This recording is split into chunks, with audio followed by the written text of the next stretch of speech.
മക്കളെ, ജെറുസലം വചന കൂടാരത്തിൽ നിന്നും 3 മിനിറ്റ് പ്രാർത്ഥനയ്ക്കായി എത്രയോ കാലമായി നമ്മൾ ഒരുമിച്ച് ചേരുന്നല്ലേ. നിങ്ങളുടെ പ്രാർത്ഥനയിൽ ഞാനും എൻ്റെ പ്രാർത്ഥനയിൽ നിങ്ങളും നമ്മൾ ഒരുമിച്ച് പ്രാർത്ഥിക്കുന്ന ഈ പ്രാർത്ഥനാ സംഗമത്തെ കണ്ട് സ്വർഗം എന്തുമാത്രം സന്തോഷിക്കുന്നുണ്ടാകും. ആരെ നോക്കിയാണ് കർത്താവ് കൂടുതൽ സന്തോഷിക്കുന്നത്? ഇതാ വചനം ശ്രവിക്കൂ. പ്രഭാഷകന്റെ പുസ്തകം 3-ാം അധ്യായം 18-ാം വാക്യം.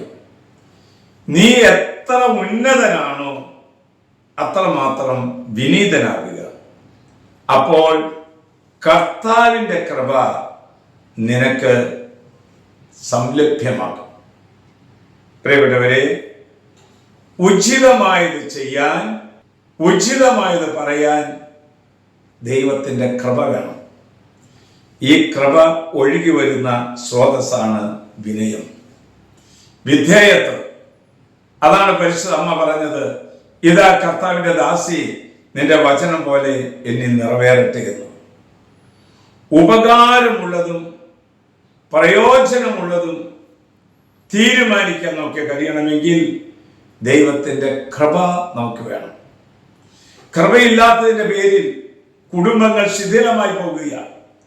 കൃപയില്ലാത്തതിൻ്റെ പേരിൽ പുരോഹിതരുടെ പൗരോഹിത്യ ധർമ്മം നിർവഹിക്കുവാൻ അനുഗ്രഹമില്ലാതെ പോവുകയാണ്.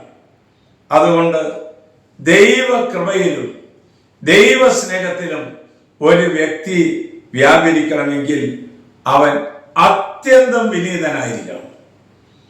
വിനീത ഹൃദയത്തിലാണ് ദൈവത്തിൻ്റെ കൃപ വന്ന് നിറയുക. നമ്മുടെ കർത്താവ് ഈശോ മിശിഹായുടെ കൃപയും പിതാവായ ദൈവത്തിൻ്റെ സ്നേഹവും പരിശുദ്ധാത്മന്റെ സഹവാസവും നാം എല്ലാവരോടും കൂടെ ഉണ്ടാകട്ടെ, ഇപ്പോഴും എപ്പോഴും എന്നേക്കും. ആമേൻ.